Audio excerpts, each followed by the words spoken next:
Hello दोस्तों, नमस्कार आपको बहुत बहुत। और चलिए शुरू करते हैं अपना कार्यक्रम आज की बात आपके साथ। और इस कार्यक्रम में मैं हूं आपका दोस्त प्रमोद शर्मा आपके साथ। और आज किसी गंभीर विषय पे चर्चा, विचार विमर्श या बातचीत ना करते हुए मैं समझता हूं कि आपको एक छोटी सी सुंदर सी कहानी सुनाता हूं। और वो कहानी बहुत अच्छी कहानी है और हमको जीवन के बारे में कुछ बताएगी कि जीवन में क्या करना चाहिए। जीवन इतना सीधा भी नहीं है जितना दिखता है, और जीवन इतना बुरा भी नहीं है जितना कई बार ये बन जाता है। जीवन एक यात्रा है, जीवन एक संगीत है जो आपको बजाना पड़ेगा, गाना है जो आपको गाना पड़ेगा, संघर्ष है जो आपको करना पड़ेगा। जीवन एक यात्रा है जो आपको पूरी करनी पड़ेगी, और जीवन एक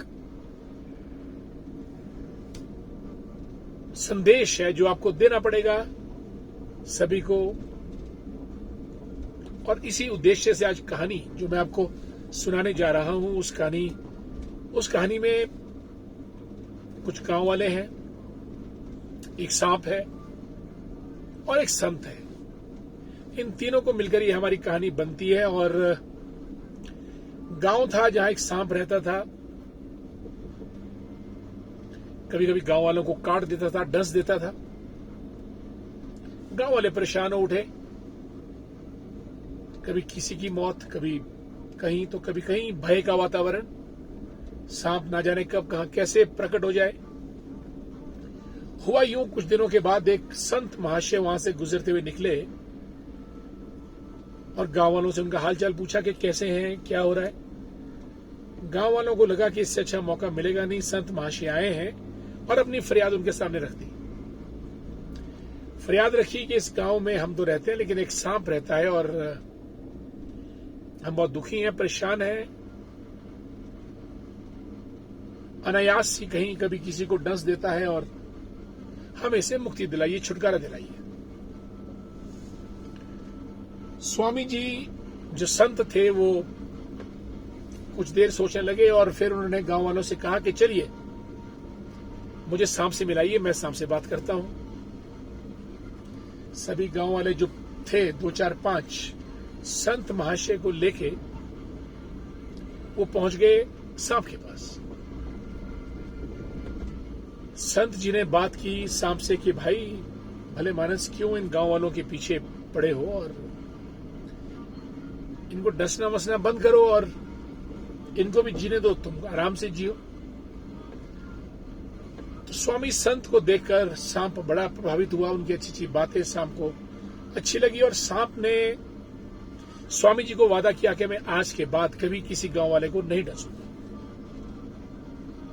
और ना ही डराऊंगा। और उसने डसना बंद कर दिया सांप ने, और सभी गांव वाले भय मुक्त हुए। और जैसे ही गांव वाले धीरे धीरे भय मुक्त होने लगे, वो सांप के पीछे पड़ गए। जो छोटे छोटे बच्चे थे वो सांप की पूंछ खींच लेते थे, वगैरह वगैरह।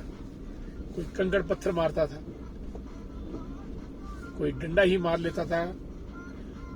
और इस तरीके से जो घायल सांप था वो वहां से, गांव से निकलकर कराहता हुआ गांव के बाहर एक छोटे से बिल में घुस गया और घायल इतना था कि अपनी मौत का इंतजार करने लगा। और हुआ यूं कि कुछ ही दिनों में वो संत महाशय फिर अपने, जो उनका संतों के दौरे रहते हैं गांव गांव में, कुछ अरसे बाद उनका फिर उस गांव में आना हुआ। और जब उस गांव में आना हुआ तो उन्होंने फिर सबसे पहले सांप के बारे में पूछा कि वो कैसा है। गांव वालों ने कहा कि वो गांव से बाहर निकलकर एक गांव के बाहर बिल में रहता है और वहीं उससे मिलना हो पाएगा। संत ने कहा कि चलिए मुझे मिलाइए और हम चलते हैं, हालचाल पूछते हैं। और वो सांप के पास आए तो सांप का हाल देखकर बड़े विचलित हुए। सांप से पूछा कि भाई ये तुम्हारे हाल कैसे हुए, क्या कहीं से खून निकल रहा है, कहीं चोट लगी है, कहीं घायल है? तो सांप ने बेचारे ने बड़े हाथ जोड़कर विनम्र निवेदन संत से किया कि संत महाशय, आपके साथ मेरी प्रतिज्ञा थी कि मैं गांव वालों को नहीं काटूंगा, नहीं डसूंगा, और आपकी प्रतिज्ञा के चलते गांव वाले तो भय मुक्त हो गए, परंतु मेरे साथ इन्होंने शरारत करनी शुरू कर दी और मैं प्रतिज्ञाबद्ध था ना डसने के लिए, ना काटने के लिए। तो कोई भी बच्चा मेरा मजाक उड़ाता था, मेरी पूंछ खींचता था, कोई पत्थर, कोई कंकड़, कोई डंडा मारने से मेरे शरीर का ये हाल हुआ। और अंत में मैंने ये सोचा कि बजाय गांव में रहने के मैं इस बिल में रहना। संत महाशय बड़े परेशान हुए, बहुत दुखी भी हुए। एक जीव का इस किस्म से घायल अवस्था में देखना। संत ने कुछ देर सोचते हुए सांप को फिर कहा कि भले मानस,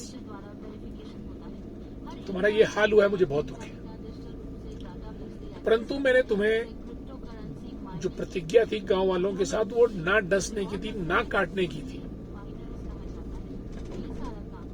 उनको डराने या फुफकारने की मनाही नहीं थी।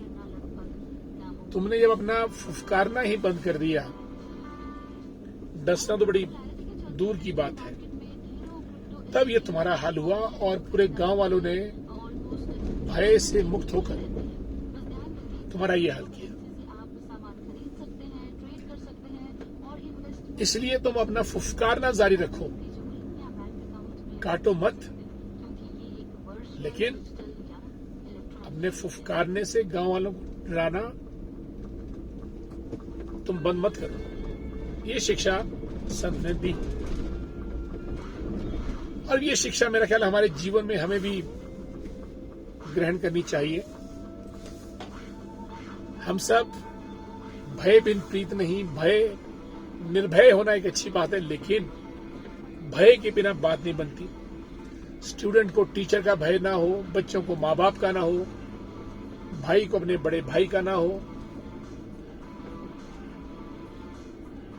प्रशासन का ना हो, शासन का ना हो, तो चीज चलती नहीं है। भय इतना होना चाहिए जिसमें ना तो अपना नुकसान हो ना औरों का नुकसान हो, और भय से ही चीजें आगे बढ़ती है। और भय के साथ साथ निर्भय होना, अभय होना भी लाजमी है। उस दिन के बाद सांप ने फिर से फुफकारना शुरू किया और गांव वाले उससे दूर रहने लगे। डरते नहीं थे, लेकिन एक सीमा बनाकर जिसमें सांप भी मौज में रहा, गांव वाले भी उसके बाद मौज में रहे। तो संतों की शिक्षा, आज की हमारी बात, आज की बात आपके साथ यही समाप्त होती है, इस गुजारिश के साथ कि कदम कदम पे लड़ते रहिए, कदम कदम पे बढ़ते रहिए, फुफकारते रहिए और मुस्कुराते रहिए। जीवन दुनिया का भी अच्छा चलेगा और आपका भी अच्छा चलेगा। इन्हीं शब्दों के साथ आपका बहुत बहुत धन्यवाद। जय हिंद, जय भारत, जय शिमला ग्रामीण। धन्यवाद।